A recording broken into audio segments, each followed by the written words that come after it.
What's going on, guys? Caleb here, and today we're working on the Mariner Blue in the new garage. I gotta say, I'm very happy to finally have my own space to be working in. A lot of years of working in apartment complex, parking lots and stuff, so wanting to do a lot with this car and document the process. Usually, toyed around with a lot of cars over the years, but I've never documented the process. But just to give you guys a little bit of a rundown on the details on this car, at the date of recording this, it's November 12th. Back in August, an older gentleman posted this for sale on Facebook Marketplace and shortly deleted the ad afterwards. And he said I got in contact with him right before he decided to delete it, and he told me that he didn't want to sell it. He decided to keep it, and I kind of hounded him a little bit, weekly, like, hey, if you ever decide to sell it, let me know. A couple weeks ago on a Friday, he asked if I was still interested, and I was. So, we agreed on a price. This is definitely one of the cleanest Mariners I've ever seen in person. I mean, it's not perfect, but usually the Mariners, I don't know why, but they get a lot of the abuse with, getting ratted out, or quarters and rockers rotting out, or like clear coat fading. But I mean, it's pretty clean. It's got these really unique seats I've never seen before. The split in them are leather, and they have like a corduroy feel to them. And it's got a dash protector. It's got a cheaper Pioneer. We're going to be replacing that today, and some speakers. And it's got a brand new soft top, and it has this Isle Motorsports center console. I don't know if anybody watching this has ever looked into it or anything, but this center console changes the game, because usually your cup holders are right here, and you can't really fit anything in them, and it relocates them right here and gives you a slot for like your wallet or your phone, and gives you way more storage. And you can also buy this add-on armrest that's rubber. I highly recommend it if you get the center console. Yeah, it's really clean. I'll show you guys under the hood real quick. But yeah, it's also got the Koyo Rad radiator. I'm going to do a whole top-end gasket refresh with the valve cover gasket and new spark plugs and wires eventually. I'll probably cover that in a video. Really, the only thing I've done so far is a new master and slave, because that was like dire, and I didn't really have time to film that. But I did the braided line with the new Exetti master and slave. Got a little bit of a coolant leak there. I think it's from one of these hoses leaking, or maybe the heater core. I'll probably replace all the hoses, if it is the hose, to some silicone ones. Got them right here. They last longer anyway. But I mean, it's pretty clean. This car doesn't have any rust. It's got a little bit of surface rust right there. I'm gonna sand it down and everything. Hit it with some paint match in a can and some clear. I need to detail this bay. It's a little crusty, but old man owned. So, but yeah, today we're gonna be installing Sony single den and 2 Kicker CS speakers. These are the best bang for buck speakers you can possibly buy in a 6.5 for just your regular door speakers. And I've always been an advocate for Sony audio products. I think they make the best quality head units. This is just going to be for now. Down the line, I want to go to like a double den with a sub and an amp. But what's in the car right now, I've got a really crappy Pioneer with aux, and I just want to get rid of the aux so I can charge my phone. And I don't know what kind of speakers are in them, but we're going to replace them today. Hoping it'll be a easier job. But yeah, let's get to it. All right, so the tools you're going to need is you're going to need a Phillips head screwdriver. And I really recommend one of these. You can pick up one of these on Amazon or eBay for $5 to $10. This is just a clip or trim puller.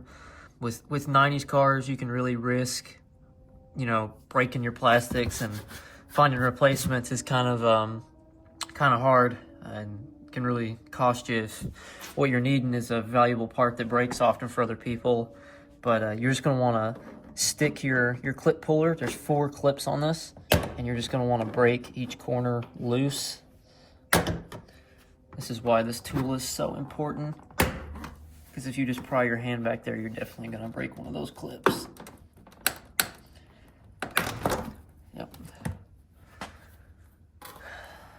So on this car, it already has an aftermarket speaker, so the wiring will be pretty simple, but I'll show you what you have to do if you are changing a stock speaker.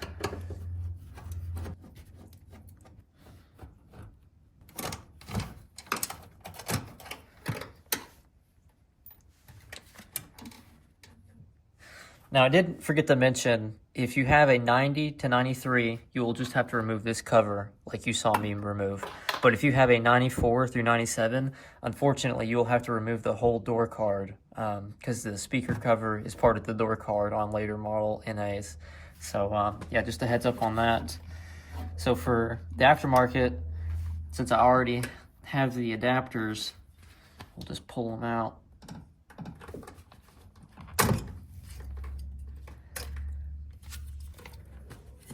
But say if your car wasn't already having aftermarket speakers in it, there would be a little OEM plug that would just plug directly into the speaker, and it would be a, unique to the OEM speaker plug.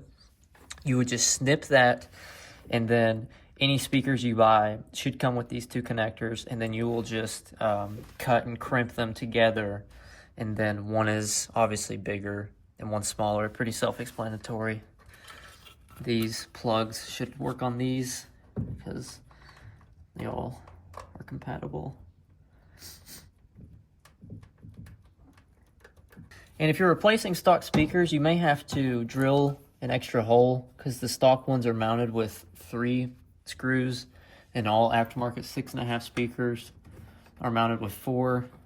I recommend, mounting it by all 4 just because it'll make your audio sound better because the speaker's more planted. So we'll just put these back in. And then you'll just take your cover, make sure you've got it in the right position, that it is directional. And you'll just kind of forcefully press, making sure that all the holes are lined up. And yeah, there you go. This side's complete. I'll probably do the other side off camera because that's pretty self-explanatory. And yeah, I'll replace the other side and then we'll get started on the radio. To get the radio out, what you're going to have to do is you're going to have to remove the eyeball vents. And there is a screw right here at the top of the tombstone on both sides. The best way I found to remove these without breaking them is to stick a screwdriver in there like that and just apply a little bit of pressure. Just a tiny amount of pressure, and they pop out on the screwdriver. I've seen a lot of people breaking tombstones trying to remove those. But yeah, just apply a little bit of pressure, and they'll pop out pretty easily. And the screw for these are right here.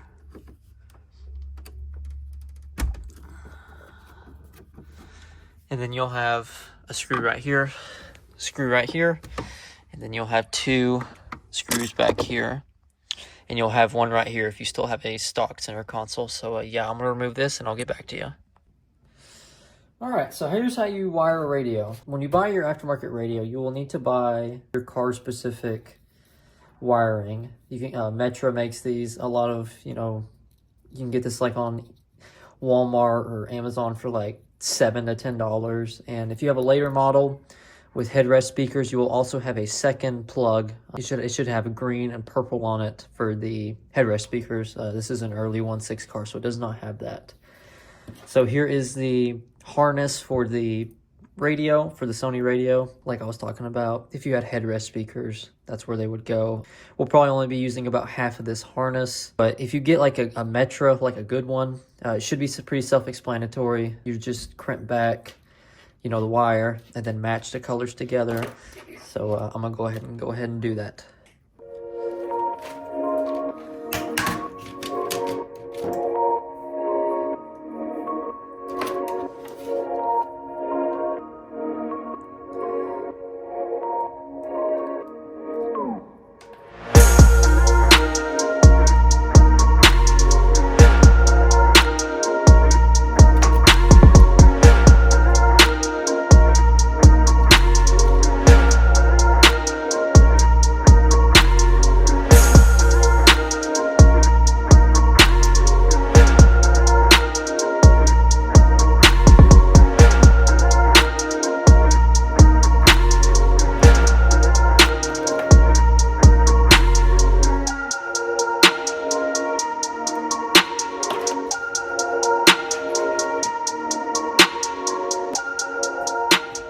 So I've got it all crimped together back in the car. There's a ground wire that usually has a bracket on it for the stock radio. It's like a C that just kind of sandwiches it on the stock radio. You'll just snip that clip and then wire it to the ground. You should have something similar that I've got right here. I'm gonna tuck it back in our Metra kit. This is a Metra kit, same brand as this. But I'm gonna piece this all back together, and then I'll give you all a video on it working and how it sounds. All right, guys, here's the finished product. I just got it back all together.